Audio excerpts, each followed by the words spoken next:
जब जीव को मनुष्य शरीर में जन्म लेना होता है तो प्रकृति में वर्षा के साथ आता है, प्रकृति में वर्षा के साथ आया और फसल में मूली गाजर गेहूं अन्न इनमें वो जीव प्रवेश करता है और उसे माता पिता दोनों पाते हैं, तो सप्तम धातु वीर के रूप में परिणित होता है जीव। वो वीर कण के रूप में माता के उदर में जब प्रवेश करता है तो एक रात्रि में मां का और पिता का दोनों का वो जो वीर मिलता है, उस रज और वीर के मिलने से एक कलल सा बनता है। 5 रात्रि व्यतीत होने के बाद एक बुदबुदा सा बनता है। 10 रात्रि व्यतीत होने के बाद एक बेर की सी आकृति होती है। फिर उसके बाद उसमें धीरे धीरे मांसपेशियां बढ़ने लगती हैं। 1 महीने में उसके सिर निकल आता है, 2 महीने में हाथ पांव अंगों का विभाग होता है, तीसरे महीने में नख रोम अस्थि चर्म स्त्री पुरुष के चिन्ह प्रकट हो जाते हैं, 4 महीने में मांसादि 7 धातुएं प्रकट हो जाती है, 5वें महीने में चेतना जागृत हो जाती है। जैसे अपने चेतना, ऐसे 5वें महीने में गर्भस्थ शिशु की चेतना जागृत हो गई।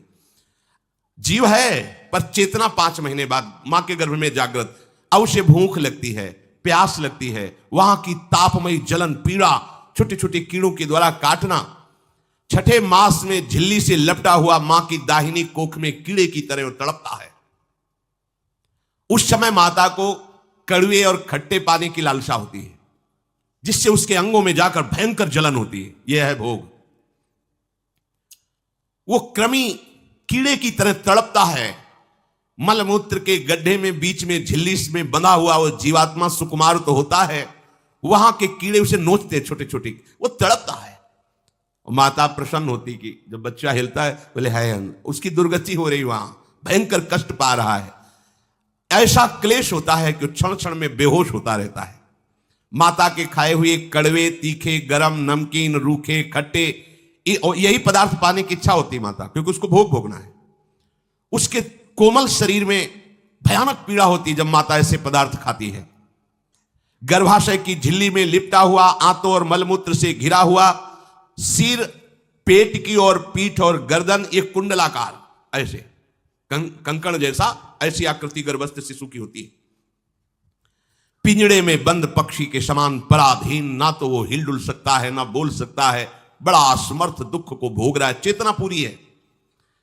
इसी समय भगवान द्रवित होकर उसे ज्ञान देते हैं, गर्भस्थ शिशु को, सबको। जे उसे ज्ञान होता है तो सैकड़ों जन्म के कुकर्म उसे याद आते हैं, सैकड़ों जन्म के। ओहो, ये मेरे कर्म का ही फल, मैंने ऐसे कर्म किए इसलिए दुख भोग रहा हूं। बेचैन हो जाता है, कैसे निपट पाऊंगा, सैकड़ों जन्म के कर्म जमा है। अब महान अशांति उसके हृदय में, उस शरीर में भयंकर पीड़ा।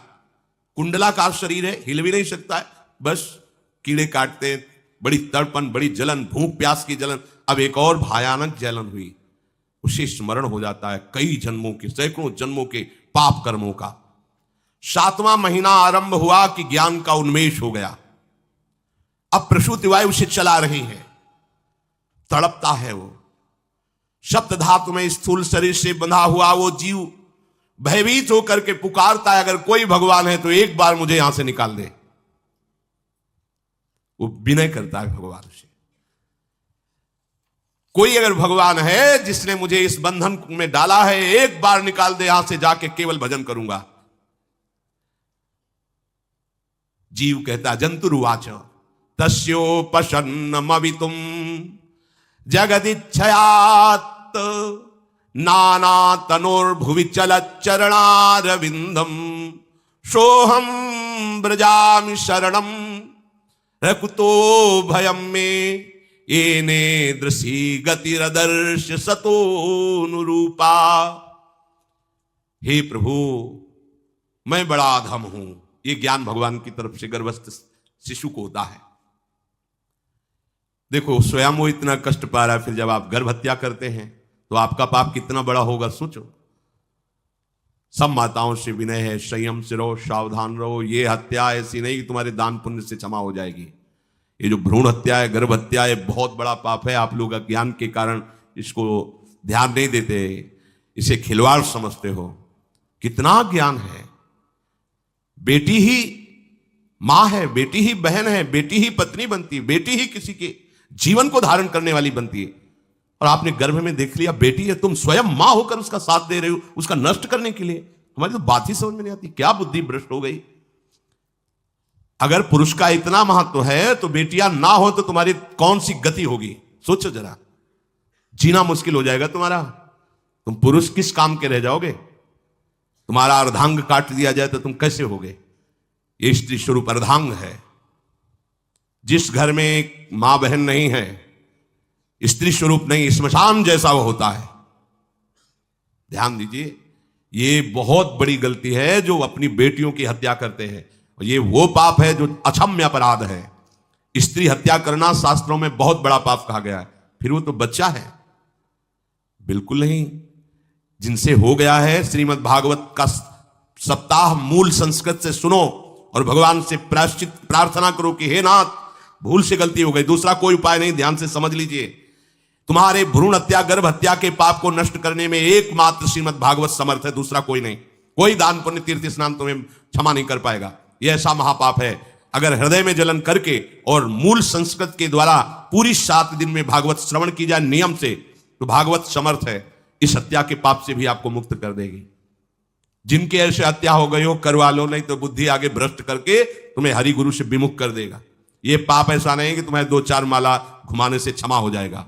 ये महत अपराध है। सबकी समझ में नहीं आता, समझ जाओ, नहीं तो आप जहां भी हो वहीं से भ्रष्ट कर देगा। यह अपराध नष्ट नहीं होगा, श्रीमद् भागवत की कृपा से नष्ट हो जाएगा। यह हमें बहुत विश्वास है। श्रीमद् भागवत सप्ताह की यह है ही महामहिम। प्रेत योनि को प्राप्त धुंधकारी को सीधे भगवत पार्षद स्वरूप देकर परम पद में आरूढ़ कर दिया। केवल 7 दिन की मूल संस्कृत एक भी श्लोक नहीं छूटना चाहिए। अगर सप्ताहिकी का पारायण हो तो इस भ्रूण हत्या गर्भ हत्या से भी निवृत्ति मिल जाए। अब वो जीव भगवान को पुकारता है, मैं बड़ा नीच अधम हूं। आहा, भगवान आपने जो मुझे गति दिखाई है तो मेरे कर्म के अनुसार ही है, आपका इसमें कोई दोष नहीं। हम लोग जब कष्ट भोगते तो भगवान से कहते हैं हमने तुम्हारा क्या बिगाड़ा। भगवान ने नहीं बिगाड़ा, तू खुद देख क्या बिगाड़ लिया अपना। करो पाप आचरण। अब देखो, हमने तो जीवन में कोई पाप नहीं किया और कितने गर्भ हत्या की है, कितनी खिलवाड़ समझे हो। ये बिल्कुल भयावह चीज है। आप लोगों को नहीं, हम बार बार इसीलिए कह रहे कि भयावह वस्तु है, तुम्हें बहुत ऊंचाई से घसीट के भ्रष्ट कर देगी।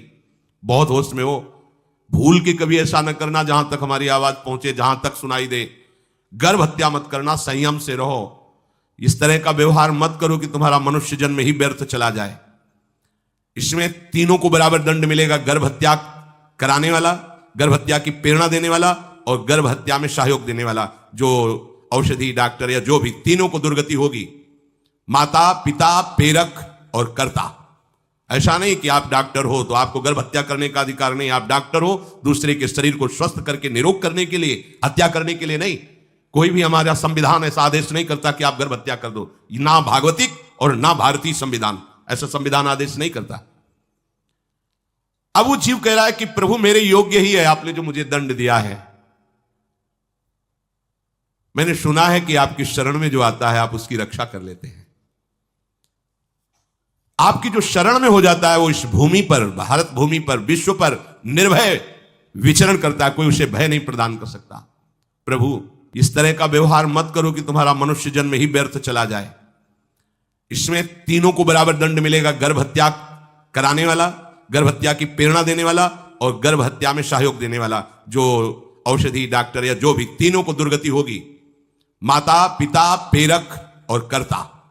ऐसा नहीं कि आप डॉक्टर हो तो आपको गर्भ हत्या करने का अधिकार नहीं। आप डॉक्टर हो दूसरे के शरीर को स्वस्थ करके निरोग करने के लिए, हत्या करने के लिए नहीं। कोई भी हमारा संविधान ऐसा आदेश नहीं करता कि आप गर्भ हत्या कर दो। ना भागवतिक और ना भारतीय संविधान ऐसा संविधान आदेश नहीं करता। अब वो जीव कह रहा है कि प्रभु मेरे योग्य ही है आपने जो मुझे दंड दिया है। मैंने सुना है कि आपकी शरण में जो आता है आप उसकी रक्षा कर लेते हैं।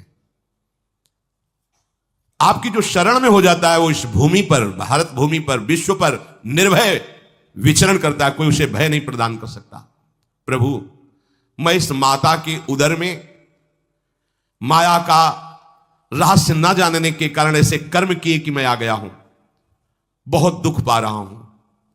हे निर्विकार अखंड बोध स्वरूप परमात्मा, मैं बार बार नमस्कार करता हूं, प्रभु मेरे ऊपर कृपा कर दो, एक बार इस गर्भ से निकाल दो, मैं यहां से बाहर जाकर आपका निरंतर भजन करूंगा। ये वादा करके आए हम प्रभु से सब। प्रभु ने करुणा करके हमें चांस दिया है मनुष्य शरीर। प्रभु मैं बहुत जन्मों से इस समय स्मृति आ रही देख रहा हूं, कर्मों में भटकता रहा आपसे विमुख होकर के। ये जो मुझे अभी ज्ञान हो रहा है केवल आपकी कृपा से तत्कालिक है, तत्कालिक। एक तत्कालिक वैराग्य होता है, जैसे कथा सुनियो मन में आया कि अब तो भजन ही करना है, ये तत्कालिक है, स्थायी नहीं है। इसे स्थायी बनाओ। प्रभु आप अंतर्यामी हो, आप सब कुछ जान रहे हो। तीनों तापों की शांति के लिए भक्तजन आपका भजन करते हैं। मैं देहधारी होकर जीव माता के उदर में मलमूत्र से रुधिर की झिल्ली में फंसा हुआ माता की जठराग्नि के ताप से जल रहा हूं। प्रभु एक एक क्षण में यहां विकल होकर केवल इंतजार कर रहा हूं कि किस समय मुझे यहां से निकाला जाएगा। दीन बंधु यहां से कब मैं निकलूंगा। स्वामिन आप बड़े दयालु हो, आप जैसे उदार प्रभु ने मुझ गर्भस्थ शिशु को यह ज्ञान दिया। हे दीन बंधु आप अपनी कृपा से प्रसन्न हो जाइए। प्रभु एक बार निकाल दीजिए, मैं ऐसा भजन करूंगा कि दोबारा संसार के दुख में नहीं आऊंगा। कपिल भगवान कहते हैं, हे माता, वो गर्भस्थ बालक शिशु भगवान से प्रार्थना करता है, भगवान का आदेश होता है, तत्काल प्रसव वायु धक्का मारती है। जे ही प्रसव वायु धक्का मारती तो उसको ऐसा भयंकर कष्ट होता है, जैसा पीछे लिखा है कि जैसे जिंदा किसी की चमड़ी उतारी जाए, ऐसा मां के गर्भ से निकलते समय उसे कष्ट होता है। वो अत्यंत कष्ट से व्याकुल होता है। उसी समय उसका वो ज्ञान नष्ट हो जाता है जो भगवान ने दिया था। उस समय उसकी श्वास की गति रुक जाती, जैसे किसी का गला दबा दिया जाए तो कैसा लगेगा। ऐसे ही पूरी की पूरी भागवती की स्मृति नष्ट हो गई। होश आया तब देखा कि वो बाहर पड़ा हुआ है, माता के उस मलमूत्र में सना हुआ बिष्ठे की कीड़े की तरह।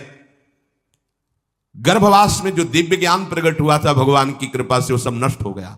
भूमि परत भा ढाबर पानी, तिम जीवे माया लपटानी। चेतना आई तो रोने लगा। वो ज्ञान कहां गया, वो ज्ञानदाता कहां गया। वो कहता कहां कहां, बोले थाली बजाओ बच्चा हुआ है। और वो तो रो रहा है कि कहां, वो ज्ञान कहां गया जिसके बल से मैं कह रहा था कि बाहर निकाल दो, मैं आपका भजन करूंगा। सब खत्म ज्ञान। जो लोग उसका अभिप्राय नहीं समझते वो उत्सव मनाते हैं, बालक हुआ है, वो रो रहा है, वो कहां गया ज्ञान, कहां कहां कहां। छोटा बालक यही लोग कहता कहां, अभी जो ज्ञान उत्पन्न हुआ था, जो अभी भगवान का बोध हुआ था, वो कहां गया कहां गया। घर परिवार के लोग उसका पालन पोषण करते रहते हैं, उसमें कोई निषेध करने की शक्ति नहीं हो रही। मच्छर काट रहा है, दुख हो रहा है, हटा नहीं सकता बालक। उस जीव को शिशु अवस्था में जब कपड़ों पे लिपेट कर इसे लिटाया जाता है तो इतना कोमल त्वचा होती कि कपड़े भी उसको, जैसे खुजलाहट है, पीड़ा है या जलन है, बिल्कुल कोमल त्वचा होती, कुछ नहीं कर सकता वो, बस रो सकता है। ना खुजलाने की, ना करवट बदलने की, ना उठने की कोई सामर्थ्य नहीं। बड़ा कष्ट पाता है बाल्यावस्था में, क्योंकि त्वचा बड़ी कोमल होती, दास मच्छर आदि जीव उसको काटते हैं। गर्भावस्था का कोई ज्ञान नहीं रहा, सिर्फ रोना ही रोना रह रहा था। इस प्रकार उसकी बाल्यावस्था कटी, कौमार अवस्था आई, पौगंड अवस्था, इनमें वो खिलवाड़ में फंस गया।